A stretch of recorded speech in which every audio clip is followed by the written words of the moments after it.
वहीं middle east में तनाव अभी भी पूरी तरह से खत्म नहीं हुआ है। ईरान और अमेरिका के बीच शांति वार्ता को लेकर लगातार नए नए दावे सामने आ रहे हैं। कहीं कहा जा रहा है कि बातचीत शुरू होने वाली है, कहीं दावा किया जा रहा है कि बैक चैनल संपर्क जारी है।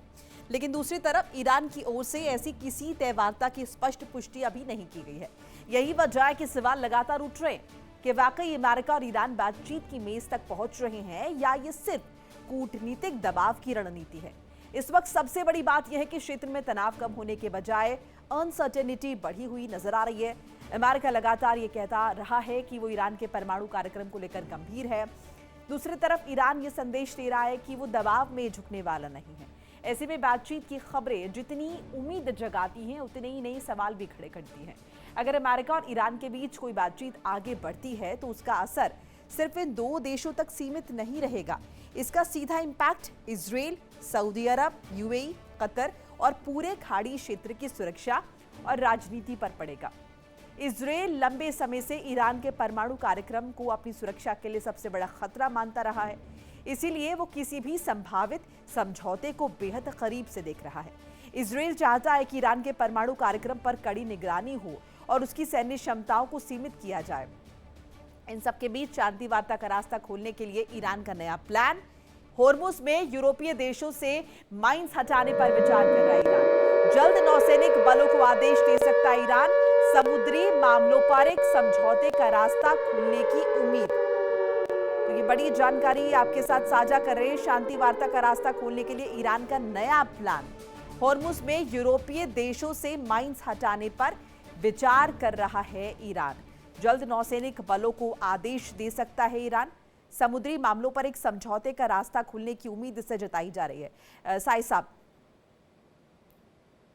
मोनिका, इसमें थोड़ा टेक्निकल है। कल मैं मॉनिटर कर रहा था, जो भी अमेरिकन मीडिया की रिपोर्ट्स हैं या बीबीसी की जो डेली ब्रीफिंग आती है ऑन दी वॉर, उसको अगर आप ध्यान से सुनेंगे तो ईरान फिर से एक स्मार्ट एक्ट करता हुआ दिख रहा है।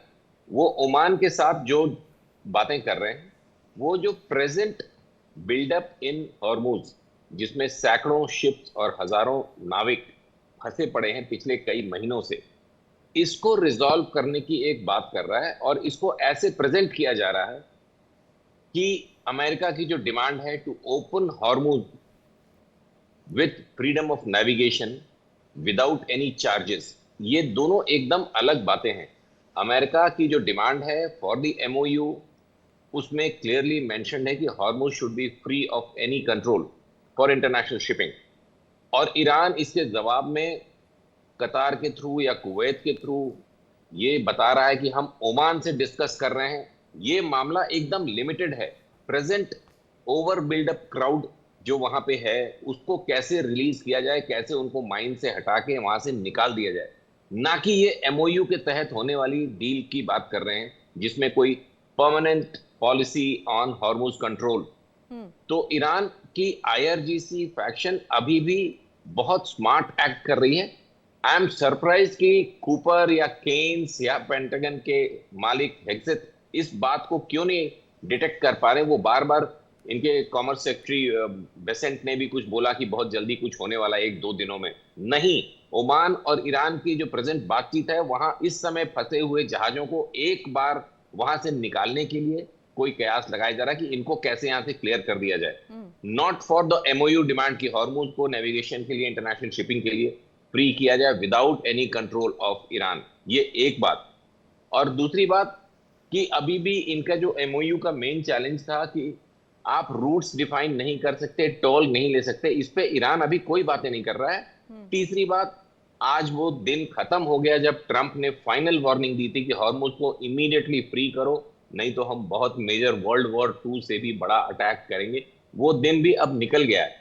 तो आज जब इंडिया में रात और अमेरिका में दिन होगा तो देखना पड़ेगा कि ट्रंप इस पे क्या कॉल लेते हैं। हो सकता है ये मिडनाइट कॉल भी ली जाए, क्योंकि अभी तक ईरान ने ना इस पे कोई रिस्पॉन्स दिया है, बल्कि उनके स्पोक्स पर्सन ने ये बोला है कि हम अभी अमेरिका से कोई डायरेक्ट बात नहीं कर रहे हैं, हम ओमान से बात कर रहे हैं। जी मोनिका। बिल्कुल। इस बीच एक अपडेट जरा साझा कर ले। अमेरिकी विदेश मंत्री मार्क रूबियो का बड़ा स्टेटमेंट, ईरान के परमाणु कार्यक्रम को पूरी तरह खत्म करना लक्ष्य है। अभी हमारा फोकस होर्मुज है, इसके बाद परमाणु पर भी लंबे समय की बातचीत होगी। डॉक्टर डॉक्टर सिंह, ये होर्मुज को लेकर क्या स्थिति नजर आ रही है? अमेरिका लगातार कह रहा है कि पहले हम होर्मुज पर बात करेंगे, लेकिन ईरान का जो स्टैंड है उसमें कोई भी चेंज नहीं है। ईरान तो डे वन से ये कह रहा है कि हमें तो टोल वसूलना है और अभी फिलहाल जो रास्ता हमने बताया उसी रास्ते से जहाज गुजरे। ऑल्टरनेटिव रूट अगर आप तलाश रहे हैं तो फिर तो अटैक हम करेंगे। अमेरिका ने कितने भी दबाव क्यों ना डाल दिए हो, ईरान जरा सा भी इन दबाव के आगे उस पर अगर कोई इंपैक्ट पड़ रहा है, ऐसा आपको लग रहा है? नहीं, देखिए, अमेरिका कहता तो जो भी है, अभी उसके विदेश मंत्री ने फिर से कहा है कि फ्री नेविगेशन ही वहां एकमात्र सॉल्यूशन है और हॉर्मुज में अमेरिका कोई रेस्ट्रिक्शन या एक देश का खास करके ईरान का जो एक दबदबा है या उसका परमिशन उसको एक्सेप्ट नहीं करेगा। वहीं अमेरिका के एक और अधिकारी ने कहा है कि वहां फीस की कोई बात नहीं होगी, हम उसको एक्सेप्ट नहीं करेंगे। तो निश्चित रूप से अमेरिका के लिए ये क्लाइम डाउन होगा, क्योंकि पहले जो स्थिति थी, JCPOA के तहत जो भी स्थिति थी, हॉर्मुज जो खुला हुआ था, कोई फीस नहीं था। अगर ये सारी चीजें होती है तो राष्ट्रपति ट्रंप के लिए एक नागवार गुजरेगा, वो तो इसको मानने से रहे। दूसरी तरफ ईरान ने अपनी लेवरेज तो बढ़ा ली है, इसमें भी कोई दो मत नहीं है। आज फिर खबर आई है, दो अखबार ने एक बड़ा इंपॉर्टेंट दिया है, CBS न्यूज और न्यूयॉर्क टाइम्स, दोनों कह रहे हैं कि अमेरिका के जो है, रॉयटर्स इनफैक्ट कह रहा है कि अमेरिका ने ऑलमोस्ट अपने जो लॉन्ग रेंज तो उसकी मारक क्षमता है उसको यूज कर लिया है, उसके पास स्टॉक नहीं है। तो राष्ट्रपति ट्रंप के पास इस तरह के चैलेंज हैं कि आखिर अटैक से क्या मिला और आगे अटैक वो कितना कर पाएंगे, जबकि उनके पास हथियार सीमित हैं। तो मजबूरी है, अब वो भी स्टेटमेंट चेंज कर रहे हैं। वो अब कह रहे हैं कि एक सिंगुलर वहां पे प्रभुत्व नहीं होना चाहिए, मीन्स सिर्फ ईरान ना हो। दैट मीन्स वो कह रहे हैं कि अगर ओमान के साथ कुछ ऐसा मैकेनिज्म डेवलप किया जाए, और इसीलिए अब देखिए ईरान और ओमान के जो बीच में बातचीत चल रही है, अमेरिका कहीं ना कहीं उसी को बार बार रूबियो भी कह रहे हैं, उसके जो ट्रेड सेक्रेटरी हैं वो भी कह रहे हैं कि प्रोग्रेस हो रहा है, और तो ऑब्वियसली इसी बातचीत को रेफर कर रहे हैं। इसको ऐसे डॉक्टर सिंह, इसको ऐसे ही तो देखे थे कि एक्सेप्टेंस आ गई है अमेरिका के अंदर। वो समझ रहा है कि ओमान के साथ मिलकर अब मैनेजमेंट संभाल ले, अकेले ना संभालें। डॉक्टर साहब, मैं आ रही हूं आपके कमेंट्स के लिए। और ये अब उनके पास कोई बहुत ज्यादा विकल्प नहीं बचे हैं मोनिका जी। तो ऑलमोस्ट मुझे लगता है कि वो ईरान और ओमान के बीच जो बातचीत चल रही है उस पे ऑलमोस्ट तैयार होते दिख रहे हैं, लेकिन वो फ्री नेविगेशन की और नो फीस की अभी भी बात पे अड़े हुए हैं। तो इतना आसान नहीं होगा ये ईरान के लिए, थोड़ा सा अभी उसमें पेच फंसा हुआ है। ठीक है, एक एनालिसिस यहाँ पे साई सब शायद कुछ ऐड ऑन करना चाह रहे हैं इसमें। हाँ, मैं रीट्रेट करूंगा मोनिका। हाँ। ईरान ओमान की जो प्रेजेंट वार्ता जो पिछले 4 दिनों से ये बार बार ईरान हाईलाइट कर रहा है, this has nothing to do with the American deal. MOU और डील जो अमेरिका के साथ हुई है उसमें they are on different pages. American, मैं रीट्रेट करूंगा मोनिका। हाँ। ईरान ओमान की जो प्रेजेंट वार्ता जो पिछले 4 दिनों से ये बार बार ईरान हाईलाइट कर रहा है, this has nothing to do with the American deal. MOU और डील जो अमेरिका के साथ हुई है उसमें they are on different pages. American deal और मार्को रूबियो या बेसेंट का जो कयास लगाया जा रहा है कि कुछ हो जाएगा, और ट्रंप की जो धमकी है कि ट्यूसडे तक फ्री नहीं किया तो हम phase 2 of attack, very hard attacks करेंगे। और ओमान ईरान की जो वार्ता है वो प्रेजेंटली फंसे हुए शिप्स को एक पैसेज देने की बात चल रही है। इसके बाद वहां पे जब ये इंफॉर्मेशन आएगी कि हाँ ओमान और ईरान के बीच समझौता हो गया, तो फिर से वो लो IQ American media and the gulf के रिपोर्टिंग चैनल्स इसको बताएंगे एक तरीके से जिसमें लोगों में ये लगेगा, एक स्पेक्यूलेशन होगा कि शायद कुछ मामला रिजॉल्व हो गया। इसके फायदे होंगे एनर्जी प्राइसेस पे। इवेंचुअली अगर आप ध्यान दें तो कुछ बहुत पिक्यूलियर चीजें हैं आज। बड़ा इंटरेस्टिंग होगा UPSC के उन लोगों के लिए जो आगे एग्जाम्स देना चाहते हैं, एनालाइज करना चाहते हैं इस ग्लोबल इंटरनेशनल हैपनिंग को। रशिया और ईरान, दो मेजर ऑयल प्रोड्यूसर्स, दोनों के ऑयल प्रोडक्शंस रुके पड़े हैं, लेकिन ग्लोबल एनर्जी प्राइसेस अभी भी 85, 90, $95 के आसपास चल रही हैं। ये बहुत यूनिक, बहुत ही क्यूरियस डेवलपमेंट है। कायदे से डेटा एनालिसिस के हिसाब से इस समय क्रूड का प्राइस या WTI का प्राइस 150, क्योंकि प्रोडक्शन रुका पड़ा है। तो चाइना और इंडिया ने ग्लोबली मिलकर अगर ये आधा के आसपास कंजम्पशन या थोड़ा कम करते हैं, तो इन्होंने कौन सी ऐसी टैक्टिक्स इवॉल्व की है कि एनर्जी प्राइसेस, क्रूड प्राइसेस की हम बात कर रहे हैं, वो अभी भी 100 के नीचे हैं, जबकि ईरान और रशिया दोनों का क्रूड अभी बिक नहीं रहा है, ऑफिशियली सैंक्शंस लगे पड़े। तो इसका मतलब कि कुछ और भी चीजें हैं। ओपेक ने अपना एक मेंबर खो दिया है, उन्होंने अपना प्रोडक्शन बढ़ाया बट उसकी सप्लाई नहीं हो पा रही, हॉर्मुज बंद पड़ा है, ईरान तेल नहीं बेच रहा है, रशिया। तो देयर आर सर्टेन थिंग्स जो कि हम जिस चश्मे से देख रहे हैं, एनालाइज कर रहे हैं, रियलिटी ये है कि ऑन ग्राउंड कुछ और भी हो रहा है, और भी चीजें चल रही हैं। जी जी मोनिका, राइट। हाँ, ये आपने सही बीच में इनपुट्स दिए हैं कि कुछ और ऐसी भी चीज़ें हैं जो शायद हमें नज़र नहीं आ रही हैं, लेकिन हैं वो चीज़ें। बहरहाल जंग जीतने के लिए ईरान की नई रणनीति तैयार है। यूएस और उसके सहयोगियों पर दबाव बनाने की कोशिश, सैन्य आर्थिक दबाव बढ़ाने की रणनीति पर काम कर रहा है ईरान।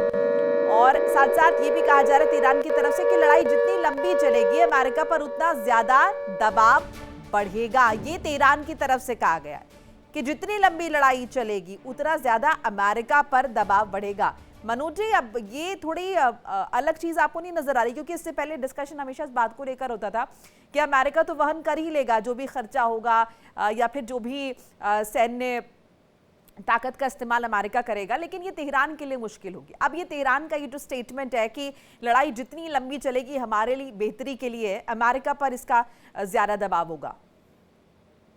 शुरू से ही जो है हम लोगों ने देखा है कि ईरान का ये अप्रोच रहा है कि इस युद्ध को जो है लंबा किया जाए। और जिस तरह से हम लोग जानते हैं कि एक डेमोक्रेटिक कंट्री अमेरिका है, वहाँ पे जो जिस तरह के मिड टर्म इलेक्शन हो रहा है उसको लेकर के भी अमेरिका में ये कंसर्न है कि फ़ायदा क्या हो रहा है। और जिस तरह से एक अमेरिका का एक टारगेट था इनिशियली जब ये युद्ध शुरू हुआ कि हम परमाणु बम नहीं बनाने देंगे ईरान को, अब जो है वो अब चेंज हो गया। अब उनके लिए दूसरा पहला टारगेट ये हो गया कि पहले स्ट्रेट ऑफ हॉर्मुज को खोला जाए, उसके बाद जो है उसका एक सेकंड हो गया। अगर शायद क्या प्रैक्टिकली अफोर्ड भी कर सकता है तेहरान युद्ध को लंबा खींचना, ये भी तो एक सवाल है ना।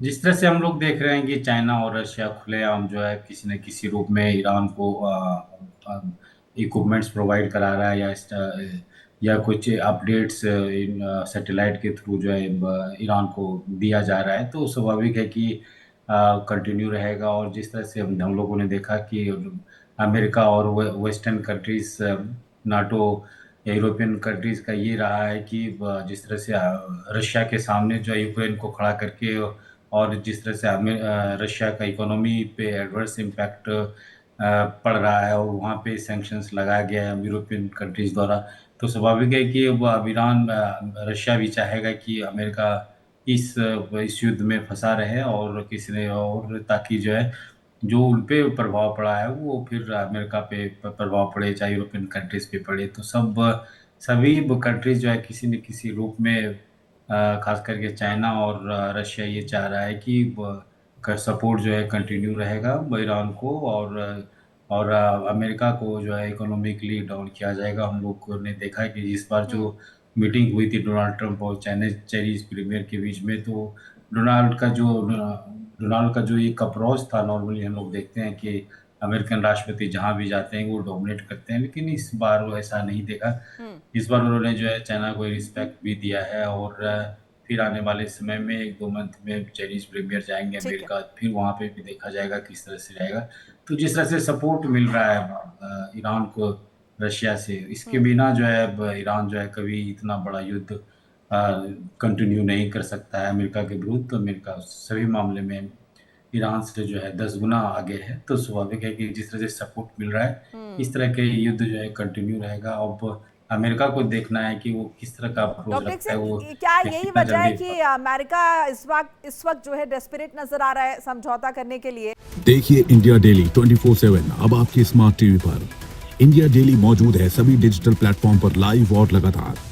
इंडिया डेली 24/7 हर दिन राष्ट्र को समर्पित।